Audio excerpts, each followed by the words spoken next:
Everybody, my name is Dr. Scott Giacomucci. I'm the director and founder of the Phoenix Center for Experiential Trauma Therapy in Media, Pennsylvania. In this video, I want to share a little bit about what I've learned about ambiguous loss.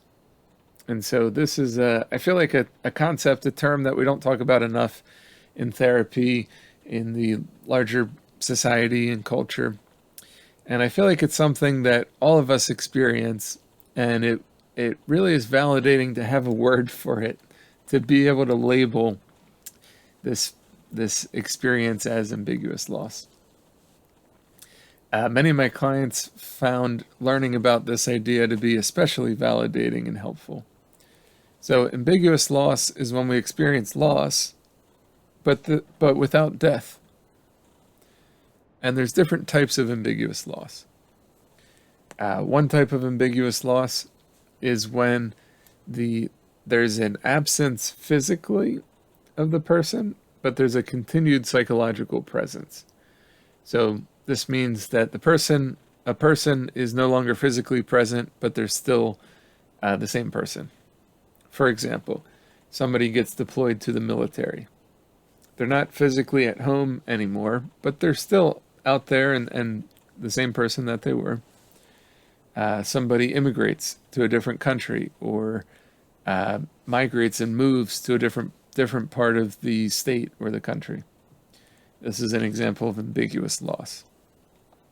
They're still alive and hopefully well and fine, but they're not physically present in the same way. And there's a loss that happens in the relationship.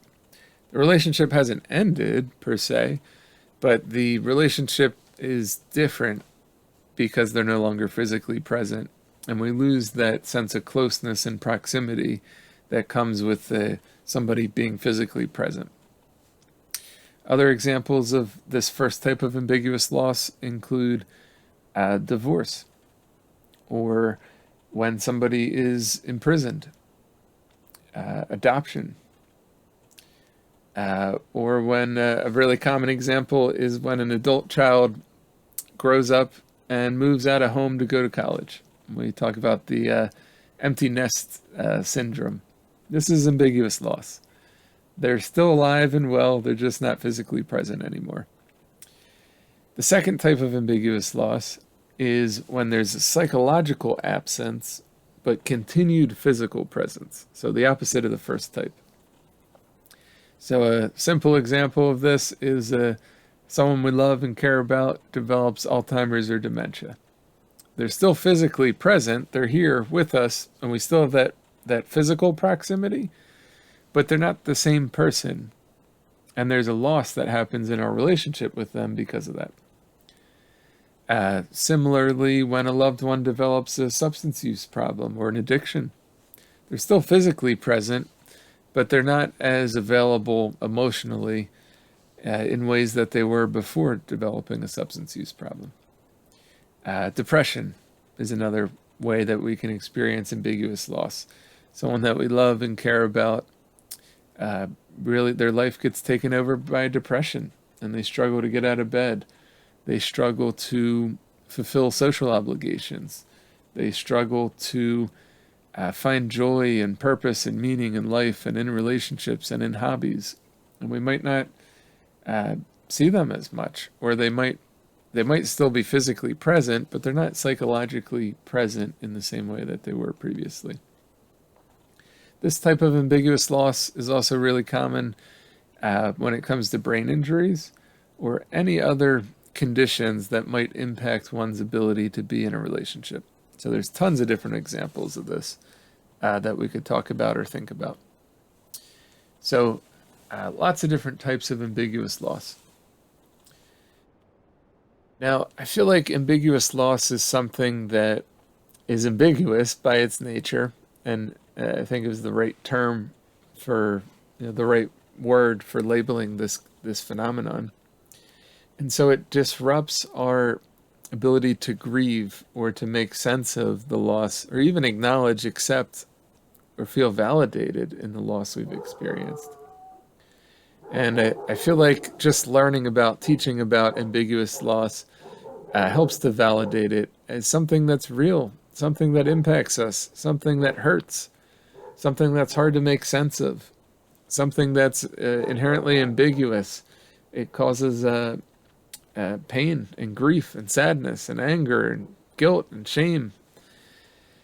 And so uh, many of the clients I've worked with kind of felt like something was defective with themselves because they were experiencing ambiguous loss, but they were downplaying its impact on them. They were feeling like, oh, I shouldn't be as impacted by this as I am. Something's wrong with me because I'm really having an emotional response to this change in a relationship. The person hasn't died, but our relationship has changed. And so just validating that ambiguous loss is real, that it's a thing, that it's something that impacts us tremendously, and something that can really disrupt our life, that can cause us to grieve or to have powerful emotions. In the context of the coronavirus pandemic, ambiguous loss is something we all were experiencing to different levels. It was more of the first type of ambiguous loss in most cases, that our loved ones were still alive and well, but there was this need to socially distance and these policies and rules that forced us to socially distance. And we weren't able to see our loved ones as much as we used to. We weren't able to be in physical proximity with our loved ones as much as we were. We didn't have opportunities in some cases to engage in social rituals or ceremonies that help us to process change in our lives. Things like retirement parties, funerals, weddings, engagement parties, graduations, all these different rituals and social ceremonies that we didn't get a chance to have. And there's an ambiguous loss that comes with that. So with this video, I really want to highlight ambiguous loss as something that's real and that has a real impact on us. The other thing I want to do in this video is to highlight the 6 different tasks of resilience in ambiguous loss. And these were created by Pauline Boss. So I find these to be a really strength-based way of thinking about working through loss. Much more strength-based than other models of thinking about grief and loss, such as the stages of grief.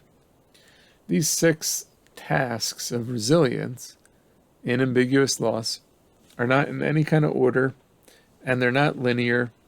They're just 6 parallel tasks that are equally important, and something to consider when we're working through ambiguous loss. Though these tasks were created in conceptualizing ambiguous loss theory, I found that these 6 tasks are really valid for any kind of loss and really everything. So when I do groups, I do a group focused on trauma and loss, and one of the sessions is about the tasks of resilience in ambiguous loss, and I frame them as tasks of resilience for anything. Tasks of resilience for ambiguous loss, for grief and loss, for traumatic loss, for trauma and trauma recovery, for addiction recovery, mental health recovery. These 6 tasks are really helpful ways of thinking about building resilience against and around any kind of adversity in life. So I'm going to go through the 6 different tasks here.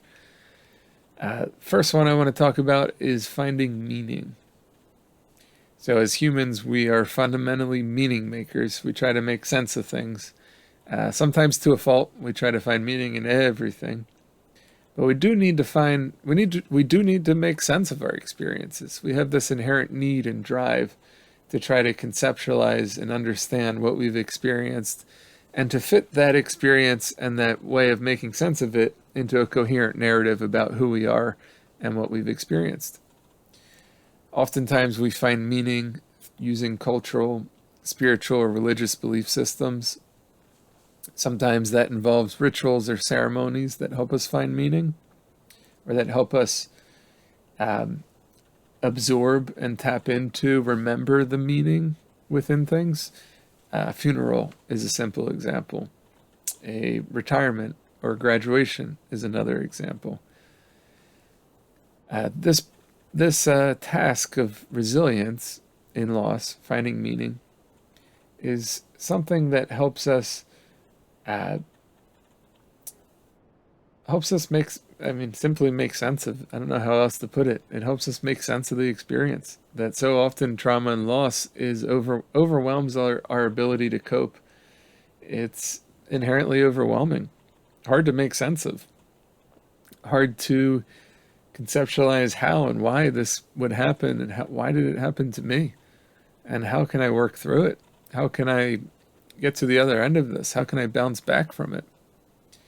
And how can I understand what I've experienced in the context of who I am, and and relationships, and what kind of place is the world? So finding meaning becomes essential. The second task of resilience is called tempering mastery. And so I like to think of this as the classic serenity prayer. And so the serenity prayer is really popular in 12-step programs. And it's a prayer that talks about accepting the things we cannot change and being willing to acknowledge what's out of our control, and being having the wisdom to know the difference, really. So this second task of resilience, tempering mastery, is about acknowledging what was or was not within our control, within our power, when it came to the loss, the adversity we experienced, and not blaming ourselves for things that were out of our control. This is particularly common for folks that have experienced loss, and especially traumatic loss or trauma, that we tend to blame ourselves. And particularly when we experience adversity as children, we often can't make sense of it, and the only way that it can make sense is if it was our fault. And so we naturally blame ourselves for things. So this task of resilience is about renegotiating that sense of blame, coming to realize that maybe there was a role we played, and maybe there are things that we do need to be accountable for, things we need to be responsible for, one of which is our own healing. And perhaps there were things that were out of our control, things that we should stop blaming ourselves for, things that we couldn't have changed, couldn't have prevented, and things that we can't change right now. And we need to accept those things. This might mean that we need to stop trying to fix everyone and everything, that we need to let go of control. On the other hand, it might mean that we need to tap into a sense of empowerment and step up and have the courage to create change in our life in the areas that we do have control over. So this task of resilience is about having clarity about what is and not within our control and our power when it comes to loss and its aftermath. The next task is called Reconstructing identity. And so this one really articulates how in the aftermath of trauma or loss, trauma and loss can challenge what we thought we knew about ourselves or who we thought we were. It shakes us to our core.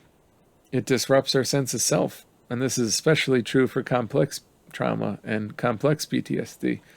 One of the symptom clusters of complex PTSD is a disruption in our sense of self. And so when we experience loss or ambiguous loss, when we lose someone in our life, we often also lose the role relationship we had with them. Who am I if I'm not a parent? Who am I if I'm no longer married and I'm not a partner? Who am I if I retire and am no longer a social worker? All of these losses and ambiguous losses, they challenge our sense of self. They challenge our identity. And in the aftermath of loss, we need to reconstruct our identity. Who am I without this person, without this role in my life? Who am I in the aftermath of trauma and loss? Oftentimes, this means that we take on new roles. This is particularly true in family systems. When there's a loss in a family system, the person in the family system is lost, but the role that they held usually becomes redistributed, oftentimes unconsciously, to somebody else in the family system. And all the family roles can shift and change. There can be conflict and a renegotiation of family roles and responsibilities after a family system experiences loss. All the family dynamics shift. And so, in the aftermath of loss, we have to reconsider who we are. The fourth task of resilience in loss is called normalizing ambivalence. So this really emphasizes, validates that grief and loss are messy, and that we often have multiple feelings at once, and that that's okay, that it's normal.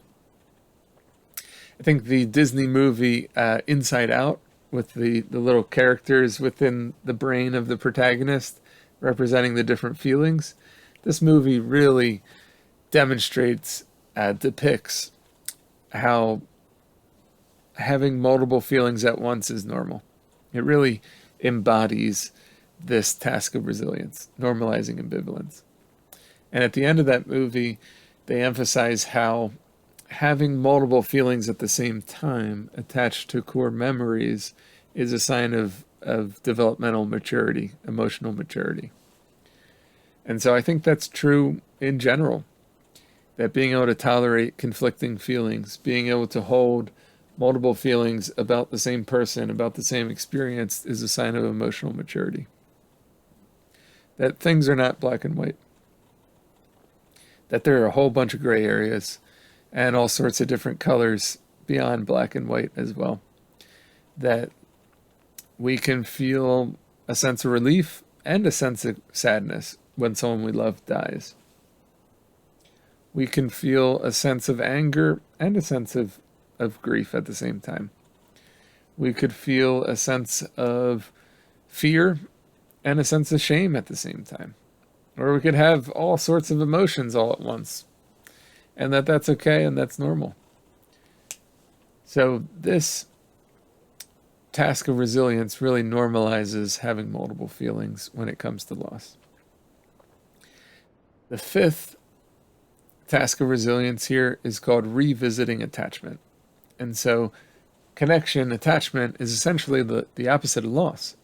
And so it would make sense then that in the aftermath of loss, we need to attend to new connections. And we all do this in our own way. Sometimes it's through friendships. Sometimes it's family connection. Sometimes it's connection in the community. Sometimes it's connection with a therapist or with a support group or a therapy group. Sometimes it's a religious community. Sometimes it's connection with folks online. But we revisit attachment in the aftermath of trauma and loss, that we need to develop and strengthen new relationships. As human beings, we fundamentally regulate our emotions and make sense of our experiences through relationships and within community. And so when we experience something tragic, when we experience loss, it's really important that we have people close to us, that we have relationships that we can rely on, that we develop new relationships, people that can support us in the aftermath of the loss, that we develop new connections. And I think this is especially more, how do I say, there's more possibilities with the digital world now. You're not limited to connecting with people that are physically close to you or geographically close to you, but we can connect with anyone anywhere on the internet now. You can find all sorts of free support groups and resources, opportunities to connect with others, and others that are really hungry for connection on the internet. So in the aftermath of loss, we have to revisit attachment. The sixth and final task of resilience in ambiguous loss is discovering hope. So this means that we have to tap into a meaning, a reason to move forward. That we come to tolerate all the mixed feelings about the loss, and we start to develop a sense of inspiration, maybe from others' stories, maybe from reading literature, or maybe from movies or pop culture. Music is a good place to, and art is a good place to get inspiration. That we tap into hope. Trauma and loss so often can instill a sense of powerlessness or hopelessness within us. And it makes sense then that in their aftermath, we have to reconnect with hope. We have to discover, rediscover hope. We have to have a reason for continuing to live without the person we lost or the relationship that we lost. Sometimes we gain hope through religion or spirituality, from cultural belief systems. Sometimes we develop hope from helping others or being helped by others. But we have to tap into hope. We have to start to envision a future in the aftermath of loss. So these are the 6 tasks of resilience in ambiguous loss. And like I said, they're not linear. None of them are more important than the other. They're all important, equally important. And they don't go in any kind of order. And although they were created for ambiguous loss theory, we can really think about these 6 tasks of resilience when it comes to any experience of loss, any experience of trauma, mental illness, addiction, recovery, and really any aspect of life in general. That these are just 6 tasks that help us build resilience in general. So, if you wanted to read more about this, I would encourage you to check out Pauline Boss's book. I believe she has a number of publications. The book that I'm most familiar with and found most helpful, most comprehensive, is her book called Loss, Trauma, and Resilience. And perhaps we'll put a link for that in the chat below, in the description below. So I hope you found this video helpful. If you did, leave a comment below. Let me know what you learned, what was validating. Let me know what you think I may have missed or forgot to mention. Really curious about getting feedback from all of you listening or watching the videos here. How could the videos be better? What topics would you like me to cover in the future? And if you found this video helpful, there's a bunch of other videos on my channel here about trauma, about loss, about trauma-informed care, about how to work with trauma and loss as a professional. I encourage you to check out some of those other videos. If you subscribe to the channel here, you'll get an update, a notice every time I release a new video, so you can be the first to see the new video. And I really do hope you found this helpful, and thanks for watching.